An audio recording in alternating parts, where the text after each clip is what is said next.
भूत प्रेत के किस्से सुनने में बेहद रोमांचक और दिलचस्प लगते हैं। लेकिन क्या हो जब ये किस्से सिर्फ किस्से ना रहकर एक हकीकत की तरह आपके सामने आए। आज की युवा पीढ़ी भूत और आत्माओं के होने पर विश्वास नहीं करती है, लेकिन जिस पर आप विश्वास नहीं करते हैं वे असल में है ही नहीं। ये तो संभव नहीं है ना।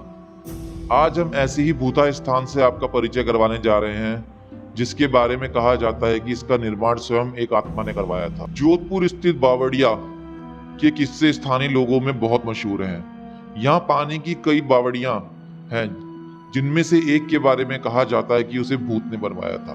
जोधपुर से लगभग 90 किलोमीटर दूर पर स्थित रठासी नामक एक ऐतिहासिक गांव है। मारवाड़ के इतिहास पर नजर डालें तो यह ज्ञात होता है कि जब जोधपुर में रहने वाले राजपूतों की चंपावत शाखा का विभाजन हुआ तो उसमें से अलग हुए एक दल ने कपरड़ा गांव में रहना शुरू किया।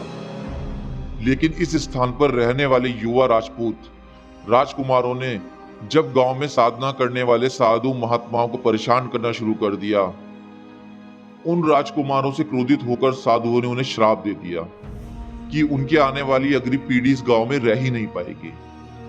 साधुओं की श्राप की बात जब राजकुमारों ने अपने घर में बताई तो सभी भयभीत हो गए और उस गांव को छोड़कर चले गए।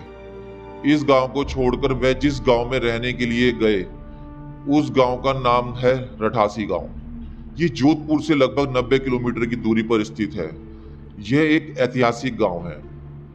इस गांव में एक बावड़ी है जिसके बारे में कहा जाता है कि वे भूतों के सहयोग से बनी है, अर्थात उस बावड़ी को बनाने में भूत प्रेतों ने गांव वालों की सहायता की थी। ठाकुर जयसिंह के महल में स्थित इस बावड़ी को देखने के लिए लोग दूर दूर से आते हैं। इस बावड़ी के विषय में यह कहानी प्रचलित है कि एक बार जब ठाकुर जयसिंह घोड़े पर सवार होकर जोधपुर से राठसी गांव की ओर जा रहे तब रास्ते में ठाकुर साहब का घोड़ा उनके साथ साथ चलने वाले सेवकों से पीछे छूट गया और इतने में रात हो गई। राजा का घोड़ा काफी थक चुका था और उसे बहुत प्यास लगी थी। रास्ते में एक तालाब को देखकर ठाकुर जयसिंह अपने घोड़े को पानी पिलाने के लिए ले गए। आधी रात का समय था। घोड़ा जैसे ही आगे बढ़ा राजा को एक आकृति सी दिखाई दी जिसने धीरे धीरे इंसानी शरीर धारण कर लिया। राजा उसे देखकर डर गया। उस प्रेत ने राजा को कहा कि मुझे प्यास लगी है, लेकिन श्राप के कारण मैं इस कुएं का पानी नहीं पी सकता। राजा ने उस प्रेत को पानी पिलाया और राजा की दयालुता देखकर प्रेत ने उसे कहा कि वह जो भी मांगेगा वह उसे पूरा कर देगा।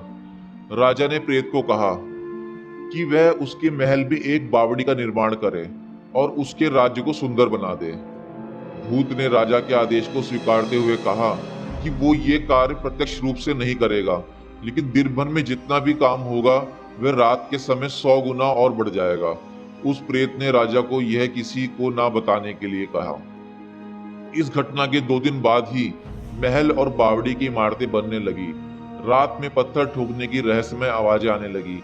दिन प्रतिदिन निर्माण काम तेज गति से चलने लगा, लेकिन रानी की जिद करने पर राजा ने यह राज रानी को बता दिया कि आखिर निर्माण इतनी जल्दी कैसे पूरा होता जा रहा है। राजा ने जैसे ही ये राज रानी को बताया सारा काम वहीं रुक गया। बावड़ी भी ज्यों की त्यों रह गई। इस घटना के बाद किसी ने भी उस बावड़ी को बनाने की कोशिश नहीं करी। आज भी वहां बावड़ी एकदम अधूरी और वहां की इमारतें एकदम अधूरी पड़ी हैं। दोस्तों, अगर ये रियल कहानी आपको पसंद आई हो तो प्लीज मेरे चैनल को लाइक करें, सब्सक्राइब करें। Thank you.